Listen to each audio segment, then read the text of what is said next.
In Hebrews chapter 13, verses 11 and 12, it says this: For the bodies of those beasts whose blood is brought into the sanctuary by the high priest for sin are burned without the camp.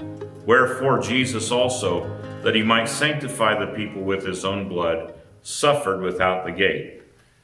That's a reference to what the law gave in Leviticus chapter 4, and I'm going to read verses 5 through 7, and then I'm going to skip down to verse 12. And the priest that is anointed shall take of the bullock's blood and bring it to the tabernacle of the congregation. And the priest shall dip his finger in the blood and sprinkle of the blood 7 times before the Lord, before the veil of the sanctuary. And the priest shall put some of the blood upon the horns of the altar of sweet incense before the Lord, which is in the tabernacle of the congregation, and shall pour all the blood of the bullock at the bottom of the altar of the burnt offering, which is at the door of the tabernacle of the congregation. And then it goes on to talk about the exact form of the sacrifice, but then it says this in verse 12: Even the whole bullock shall he carry forth without the camp unto a clean place, where the ashes are poured out, and burn him on the wood with fire. Where the ashes are poured out shall he be burnt. That sin offering that we read of there in in Luke chapter 4, was a foreshadowing of Jesus and his sacrifice to come. The blood of that sacrifice was left in the tabernacle, and it was poured out around the altar, and it was sprinkled on the altar. But then the body of that sacrifice was taken outside of the camp, and it was taken to a place of refuse, and it was burnt like trash. So Jesus left his blood in the city. It was left in Pilate's hall, where he was severely beaten. And then he was taken to Golgotha outside the city, is what it says, to be sacrificed. And he took upon himself the identification of this despised trash, this despised refuse. He took that on himself, and he was despised. It says that he would be despised and rejected of men, but he was despised, and he bore the shame that we might be saved. And he also did it that we might be sanctified.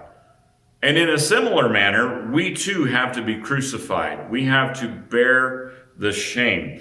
Galatians 5:24 says, they that are Christ have crucified the flesh. And in another place it says, I am crucified with Christ. So the real emphasis here is the reproach and the shame. That's not a popular subject, and yet there is a reward that goes with it. But it says this: Jesus bore the reproach to save us to the uttermost. He bore the reproach that we might be sanctified. What is it then about being sanctified that brings reproach? Now, Jesus himself said, and it's found in Luke chapter 6, verse 22, Blessed are ye when men shall hate you, and when they shall separate you from their company, and shall reproach you, and cast out your name as evil, and here's the key, for the Son of Man's sake. Why would we have all of those things happen to us? What's the reproach that would be for the Son of Man's sake? In the eyes of the world that lives around us, we do things completely upside down and backwards. They have a way of looking at things, and they don't understand our life. And it's because we have values that are not of this world. We have goals that are not of this world. We have a God that can't be seen. He is not of this world. And we're looking for a final home that's not in this world. And to them, they depend on what they can see and feel. That's what they build their lives around, are the things of this world. We see something that's to come. We look for as it says in Hebrews chapter 12, verse 13, we look for a city. I'm sorry, in verse 14, that we look for a city that's not of this world. We're looking for something that's to come.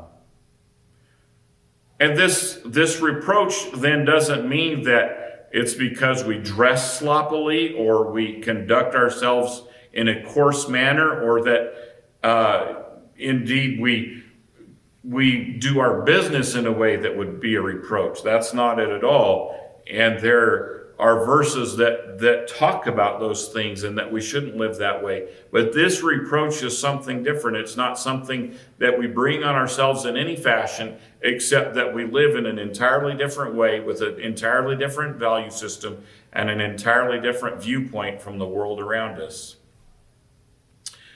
However, I want to say this, that this isn't something about which we should be discouraged. Jesus says, as we read in Luke 6:22, that we're blessed when those things happen to us.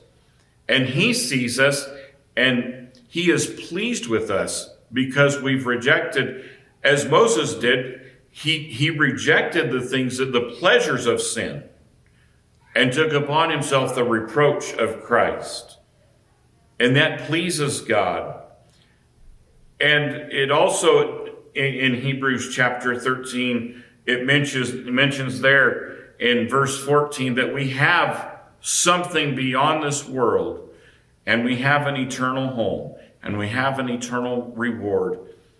And Revelations chapter 20 and 21 talks about when we're going to go there, we're going to live with God. We're going to live in what we were created to be. And that's something that's encouraging. Even when we bear a reproach, it's simply because we're not a part of this old fallen world, but we look for a world to come.